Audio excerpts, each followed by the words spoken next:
When news of the missile strikes broke overnight in Syria, I couldn't help but think of a man who I talked to just this week who actually told me what it's like to be poisoned by sarin gas. Qasim Eid, a former activist and rebel fighter, barely survived what remains the largest chemical attack of the Syrian war back in August of 2013. Earlier this week, he told me about the sensation of fire in his lungs, what it was like to open his mouth to scream, but actually hearing no sound, losing consciousness in the middle of the street and then waking up in a hospital. He is Qasim Eid, who is back with us now. Qasim, thank you so much for coming back. And it was just so incredibly compelling hearing your first-person account of the chemical attack and your pleas to President Trump to do something. And now he has. What's your response? Thank you again, Brooke, for having me. I woke up for some reason. I couldn't sleep. I woke up. I saw a lot of texts on my phone. I saw the news. I cried out of joy. I jumped. I thanked God. I don't know. I was overwhelmed. We've been asking for protection. We've been asking for consequences for more than 6 years. And today, for the first time, it happened. For the very first time, we see Assad held accountable just for once, held accountable for his crimes against humanity. I was overwhelmed. I felt grateful for President Trump. I felt grateful for the United States. I felt grateful for each and every person who lobbied and called and kept on talking until someone actually listened. I felt Qasim, I very understand, grateful. though. I understand your gratitude, but still, you bring up Assad. He's still there, and the real question is, what's next? You're right. You're absolutely right. Assad is still in Damascus. He's still ordering his troops to kill and rape and torture.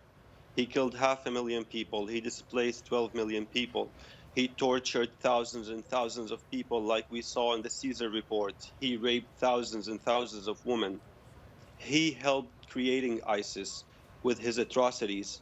He drove people to desperation to join extremist groups when they didn't find justice and they went after revenge.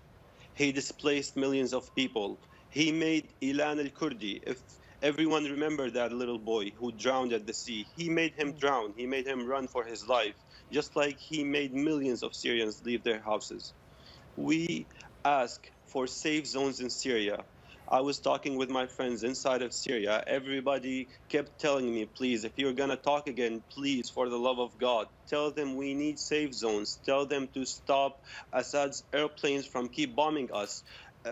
Shortly after the raid on Assad airport, the Assad regime and the Russians launched many attacks all across Syria with aircrafts, and they target hospitals and schools and civilians.